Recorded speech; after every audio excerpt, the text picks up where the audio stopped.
This is the Candid podcast.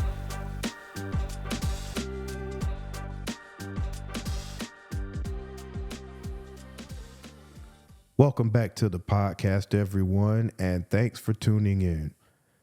This wasn't a podcast that I had planned on doing this soon, but there's a couple current events, or at least one current event kind of related to this podcast that made me kind of push it up higher on the list.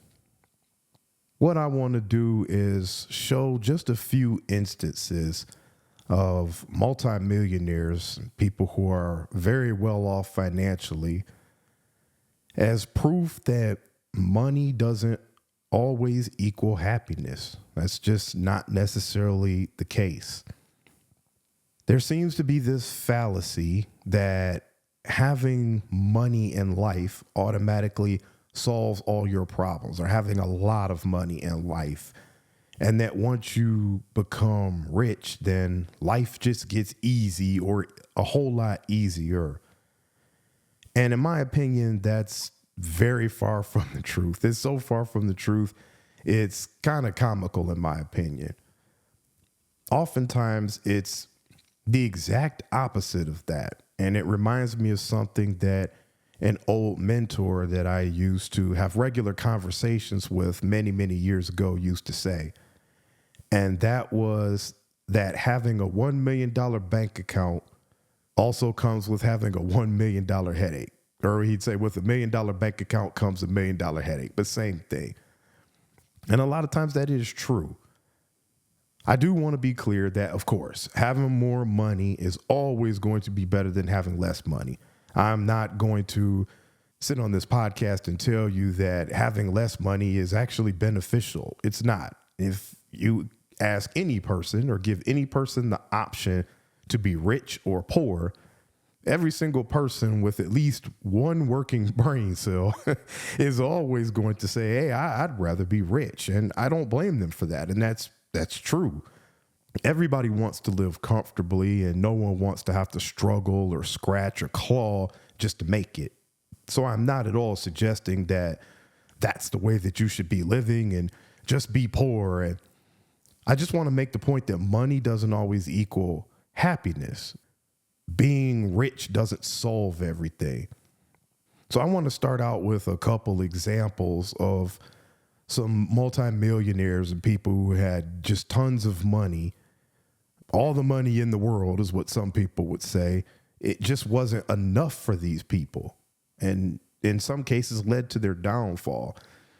So the first one I'm going to talk about is Sean Diddy Combs, and that's the reference that I was kind of talking about earlier as far as being a current event, because that's still fairly current, is the whole Sean Diddy Combs trial and what's going on with him. And of course, for those who don't know who he is, and if you've been living under a rock for a bunch of years, Sean Combs is a rapper, record producer, and he's the owner of Bad Boy Records. And his net worth is estimated to be around $300 million.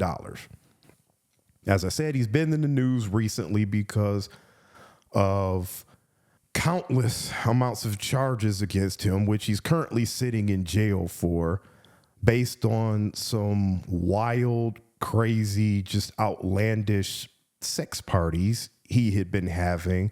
And apparently these parties were pretty famous. Everybody knew what was going on at these parties, and people would always make comments like, there ain't no party like a P. Diddy party.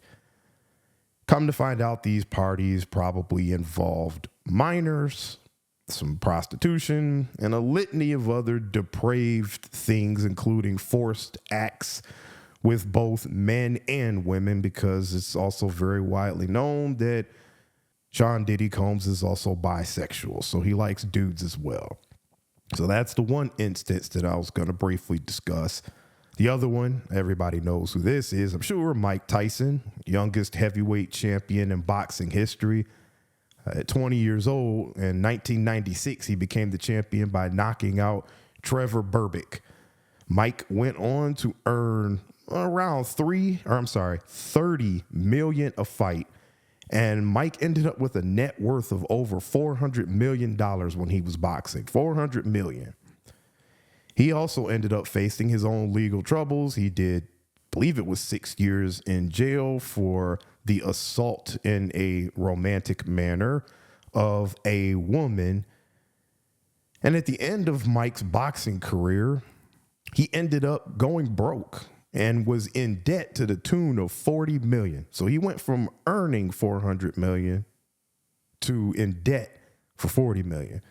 And the last instance that I was going to kind of touch on was Anthony Bourdain. Of course, he was the famous chef, author, and he used to travel around and do all kinds of documentaries and food shows and all that.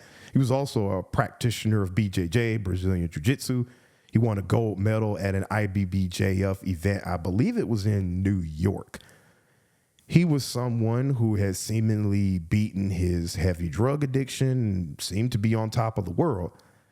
They estimated, I've seen, that he had maybe a net worth of around $8 million when he eventually took his own life by hanging back in 2018. So how are all these people related? Well, there's some of the wealthiest people walking the planet who lost it all because money wasn't enough to satisfy them. It didn't make them happy. It didn't solve all of their issues. And in some of these instances, it actually created issues for these people. So if we go back to the whole Diddy thing, Sean Diddy Combs. Sean Combs is worth $300 million. He can go wherever he wants. He can live wherever he wants. He can buy whatever he wants. He can do whatever he wanted to. And I'm sure he had the money to find and pay for any kind of woman or man that he wanted to that would be willing to do whatever kind of depraved acts that he wanted to do. I'm sure he could find somebody, sugar daddy situation, whatever. I'm sure there's plenty of women and men out there who he could have said, hey, all you have to do is be my woman and do these things, or be my man and be willing to do all these things with me, and I'll show you the world. I'm not here to say that that's okay or anything like that. I'm just making the point that I'm sure he could have found one person that would have been willing to do those things just to be in his atmosphere.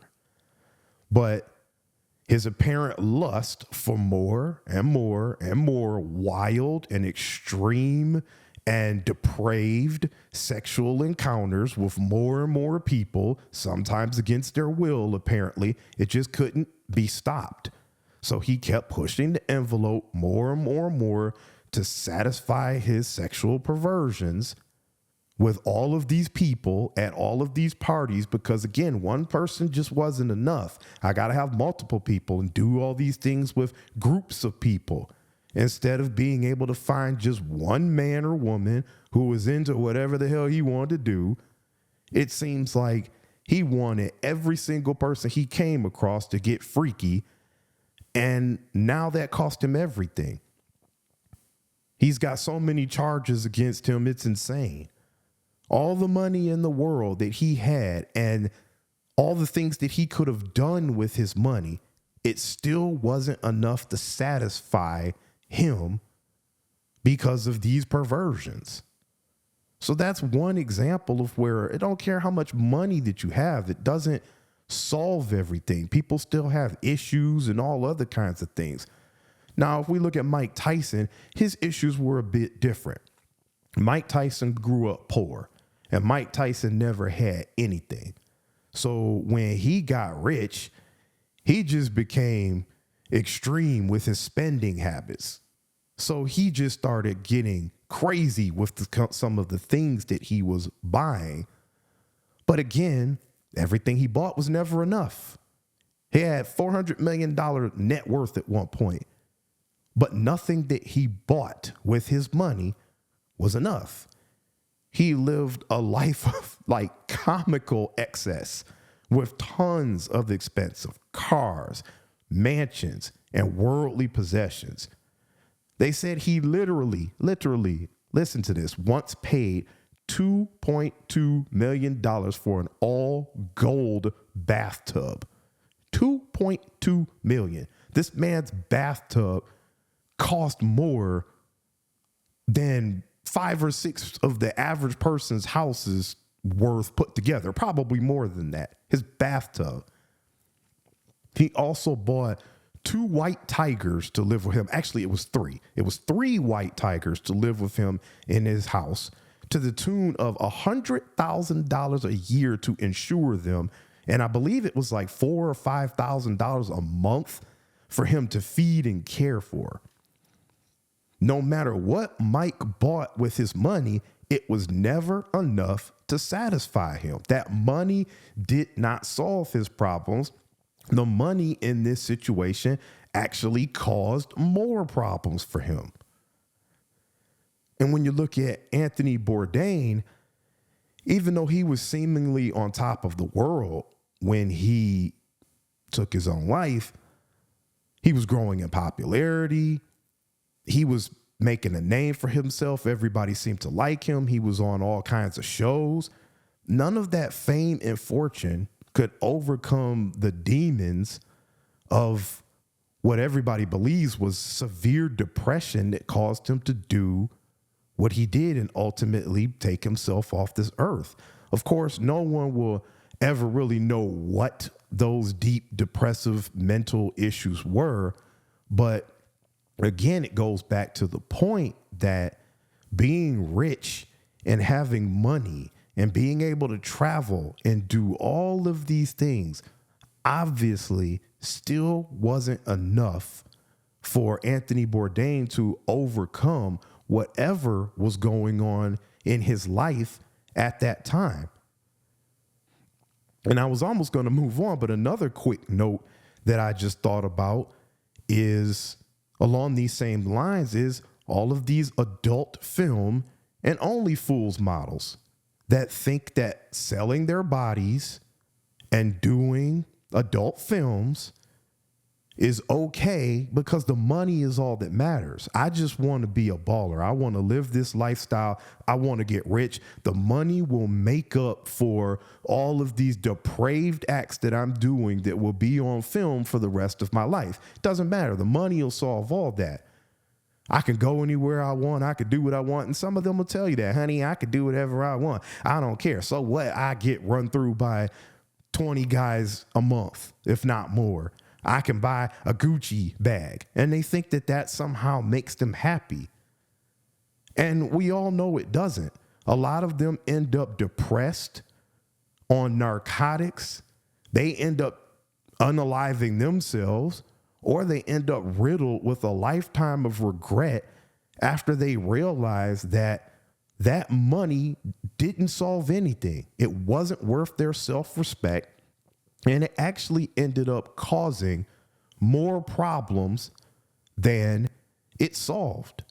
Again, I'm not saying that money's a bad thing or that money is always like this, but it's very easy for money to cause more problems than it solves, or it not solve as many problems as you think it would.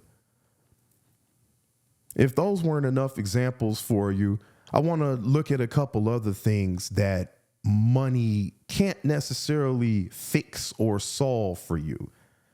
One example is money's not going to be able to solve every health issue you have. I don't care who you are. If you are walking, living, and breathing on this earth, at some point, I should say, you are going to expire. You're going to have health issues. You're going to have problems. Of course, money and health insurance can help pay for your care. It can help pay for treatments and things like that you may need. So yes, having money can absolutely be a benefit in those situations. But depending on the severity of the issue or how chronic it is, money can't necessarily help you. There are plenty of people who get horrible diagnoses with things like cancer and other kinds of things that money can't help you at that point. If it's to the point where that cancer is so far developed that they can't do anything about it, and you only have a certain amount of time to live, or whatever it may be, or even if you're going through treatments, the money can help you with the treatments, but that money ain't going to help you with the pain and mental stress and fatigue and everything else that you're going through while you're dealing with these things. Other people deal with chronic, debilitating issues because they chased money, only to realize later on that the money wasn't worth the long-term effect on the rest of their life and career. Football players is one thing that I can think of right away. Some football players have retired very early because they said, man, I'm tired of waking up every morning and I'm literally slumped over like I'm an 80-year-old trying to get out of the bed. Everything hurts. This is permanently hurting. That's permanently hurting. I don't care how much money they're giving me. I want out before I end up doing even more permanent damage. So that's another situation where the money's great, but it don't solve everything. And for those guys, it actually created, I don't want to say more issues than it solved, but it created issues that those people are going to have to deal with long-term health-wise. Something else that I can think about is that if you're a man, let's say you're a man and you're outwardly well off and you're not some weak simp out here who's looking to be a sugar daddy and throw your money around, which we're going to talk about that in a later podcast. I've got some stuff on that. But if you're not going to be some weak sugar daddy simp, you're going to have a bear of a time and even more of a challenge trying to find the right woman. In this situation, money can even make dating more difficult for you than it already is nowadays, because you have to make sure that you're finding a woman that wants you for you and not necessarily for what's inside your wallet. And I'm sorry, ladies, I'm not saying that you're all like this, but plenty of women out there will date a man who they find not attractive simply because, oh my God, I saw his house. This guy has a boat. He has this, he has that. And again, some of these weak simp men out here, or it may be a man who's just not up on game and he doesn't realize it, can easily have his money getting him into a whole bunch of trouble. You marry the wrong woman, she plays you for a while until it's time to get divorced. And then next thing you know, she's getting alimony and half of your money, if not more, is going to her.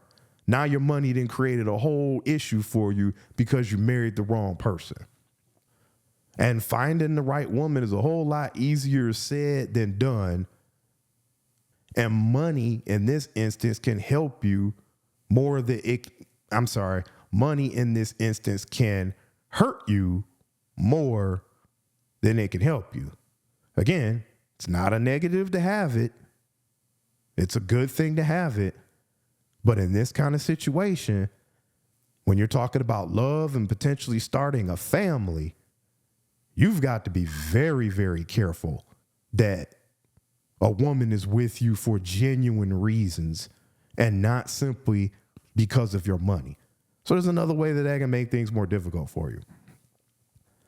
If you ever want to start a family or you have a family, money can't help you raise kids the right way and deal with all the challenges that come along with that.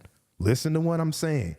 Money can't help you raise kids the right way and help you deal with all the challenges. Absolutely, having money can help you raise your kids and pay for things for them and all that and give them a better lifestyle. Absolutely.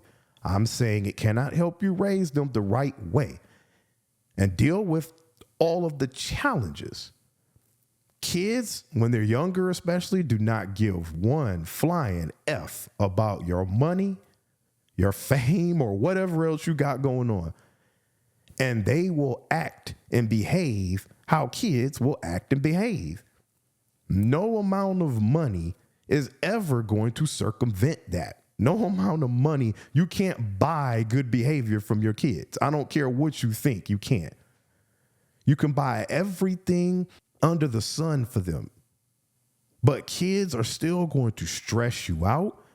And sometimes they're going to do things that hurt you deeper than anything or anyone else in life can, including your significant other. Again, this is another situation where sometimes money could potentially hurt you because some people start spoiling your kids too much and giving them everything under the world. Then they become spoiled brats. They don't want to act right. A great example, we all remember in school how it was always the cop's daughter. The girl in school, her dad was a cop. She was usually the one that was always sleeping with everybody and was always out there. And the son was the one who was always the bully and going around acting like a butthole. And it was almost always, oh yeah, her dad's a cop, or yeah, his dad's a cop. It's like you'd think that, well, their parent is a cop. They should be the ones who act the best. And most of the time, they're the ones who act the worst. So this is another example of where money doesn't necessarily cure everything. Sometimes money can end up causing problems in this area. Or it could be the opposite. You don't spoil your kids and then they get mad because they feel like you have all this money and they want to turn on you because of that. Bottom line is that no amount of money in the world is going to make you a better mom or a better dad or make raising a child any less difficult. Yet another issue to worry about when you have a bunch of money is overindulgence and burning through all of your cash simply because you have it. The Mike Tyson situation is a great example of that. This man literally blew through, we might as well say $440 million. He blew through $400 million and then ended up $40 million in debt. That is insane. So for anybody who thinks that, oh, there's no way I can spend all of that, you end up being out there and that money will go quicker than you think, even $400 million. It can be extremely difficult to remain financially prudent once you get money. I have an example that I talked about a few podcasts ago where 80% of athletes go broke when they retire. These are guys making millions of dollars every year. 80% of them go broke once they retire.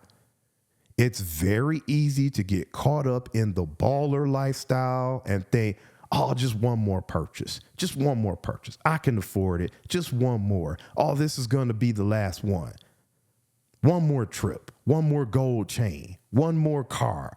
And before you know it, all your money's gone. Sometimes literally the money itself can make your life more difficult because you have to have a level of discipline and contentment to know when enough is enough and save the rest for a rainy day. And for a lot of people, that's hard because you always think more money's coming in, or I'll just invest it here. The stock market will pick up and I'll make more and I can spend it. Even habits like expensive restaurants and things like that can add up when you feel like the supply of money is infinite.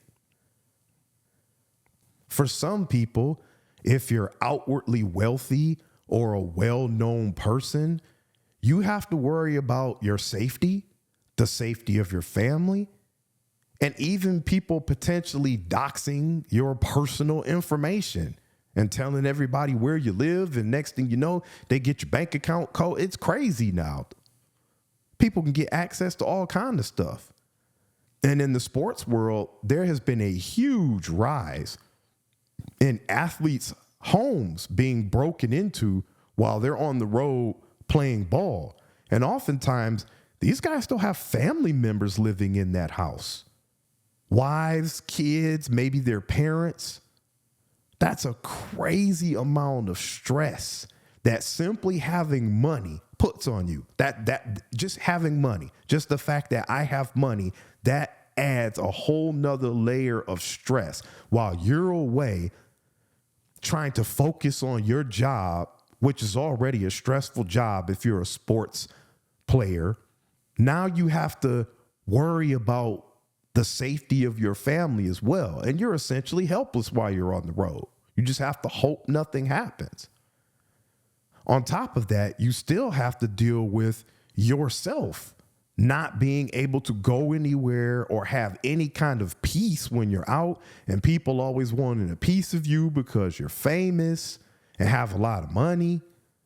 Let's not forget, nowadays there's a ton of people trying to lodge BS attempts and lawsuits that could potentially file against you just because you simply farted in the wind when they were around and they want a piece of the pie. Actually, I can't lie. Farting in the wind actually should be.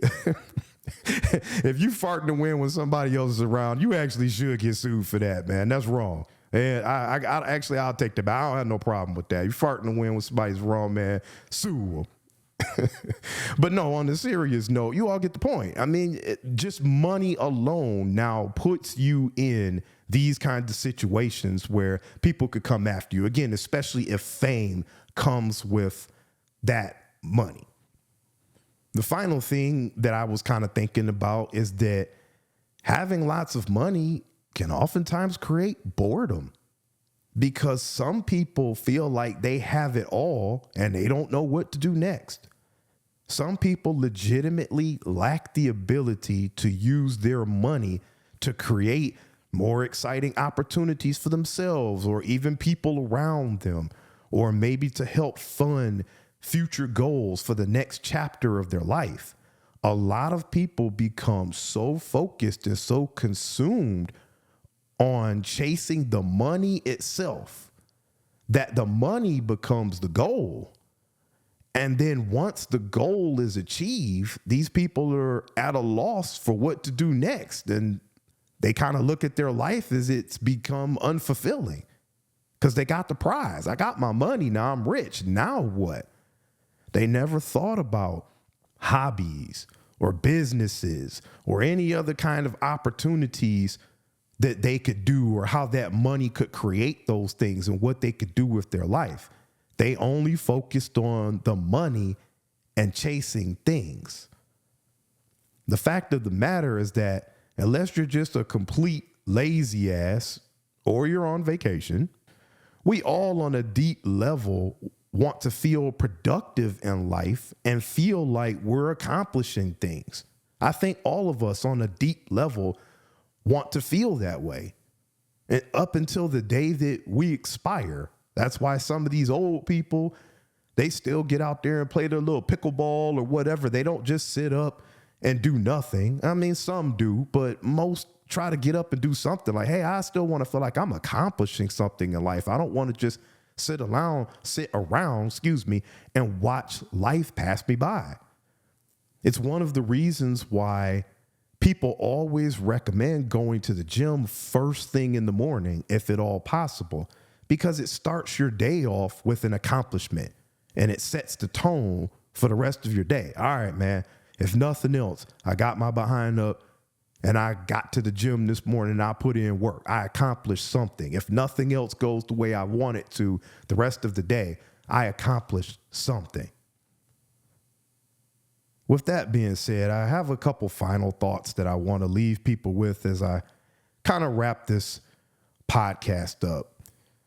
I've read and seen stories about hospice nurses or end-of-life care nurses who care for people when they're about to expire.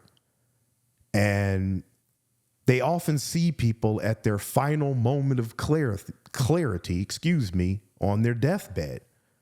A lot of people have that CTJ moment, come to Jesus moment, whatever you want to call it, on their deathbed. And life kind of becomes clear at that point. And almost all of these nurses universally say that they have never hurt a patient, no matter how wealthy they are, no matter how much they've accomplished. They've never hurt a patient regret not chasing another million or another billion. These people all end up regretting not focusing more on life instead of money. Things like, I should have spent way more time with my kids instead of chasing money. I missed a bunch of birthdays and all that kind of stuff to work more, to build my empire, or to make all of this money because I thought that's what mattered. I didn't spend enough time with my wife or husband, or even try to find a wife or husband, because I thought money was all that mattered, and that was what was going to make me happy. Some people mentioned being kinder to people. I should have been more kind to people. I should have thought more about others. I could have used my money more for more philanthropic purposes to help people instead of just selfishly hoarding it all for myself. Because now I'm about to take off of this earth and the money ain't going with me. They say that all the time. Hey, you can't take it with you when you go. And that's true. Doesn't mean make a bunch of money and give it all away, but these are the kinds of things that people think about. They said I should have taken more time to find enjoyable hobbies, things that I really like doing that were enjoyable, to soak up more of life instead of thinking money was all that mattered. Because the fact of the matter is that a lot of times chasing money is not necessarily fun. It can be, but it's not always fun. It's a grind. It takes a lot of mental and physical work. And it's not necessarily something that gives you a bunch of enjoyment. Again, not saying that having a lot of money is a bad thing. There's nothing wrong with that. But thinking that money alone is going to solve all of your problems or make everything great is just not true. As much as I chastised athletes a few podcasts ago, I do want to give some credit where credit is due on something Chris Paul said. He's a wise old NBA vet. He's a point guard for the San Antonio Spurs, and he's up there in age. He's late 30s. But he told a story about how he was asked by another player, what kind of stuff should I be buying? What kind of stuff should I buy for myself? And what kind of stuff should I buy for my family? I've pretty much bought everything for my family, and I want to spend all this money on them, but they have almost everything. What should I do? And Chris Paul said, stop wasting your money on things, because things come and go. Focus on creating experiences, because those experiences last forever, and you and your family will never forget those. That's some of the best advice that I've heard from somebody who is a multi-millionaire. Sure, money can help create those great experiences. Again, that's true. Money can help create some incredible experiences, but it's the experience itself that matters more than the money spent on it. For example, let's pretend we have a wealthy family and they spend $50,000, $100,000, whatever, on a horse for their little girl for a birthday. She's a young little girl, like maybe 5 or 6, something like that. They spend all of this money on a horse for her birthday. They take her out to the barn and they say, ta-da, we got a horse. And the little girl bursts out in tears, and she's initially scared and terrified of the horse, and she doesn't want to deal with it and all that. Sure, in that moment, you just spent 50 to 100K, 100 bands on a horse that your kid is scared of and terrified of. But eventually, the child ends up warming up to the horse, and her experiences with that horse over the years are what matters. And what matters even more is the experiences of the family sitting around the table someday. This girl's maybe a teenager, it's Christmas time or whatever, and they're sitting around the table reminiscing. Man, remember when we got you that horse and you were so terrified of it? We spent all that money and you were crying and you wouldn't go near it, and they're laughing and having a good time. That's priceless. Who cares about the money at that point? It's the experience that is priceless in that situation. So my final message to everyone out there is always go out, be as great as you can possibly be, chase your dreams, chase your aspirations, and try to make as much money as you can so that you can live a better life. That's what we're all trying to do, and there's nothing wrong with that. But people need to never lose sight of the fact that life can happen at any time. Life doesn't care about how much money you have or anything like that. It can happen at any time. And always remember that money is a gateway, not a guarantee to your happiness. As always, I appreciate you all for tuning in. If you're listening to my podcast on YouTube, I'd really appreciate it if you could hit the like button, the subscribe button, and even leave a comment. As I always say, I'm trying my best to bring you all the best content, and I hope that you're enjoying what you're hearing from me. I'm going to leave this one here, and I'll catch you on the next one.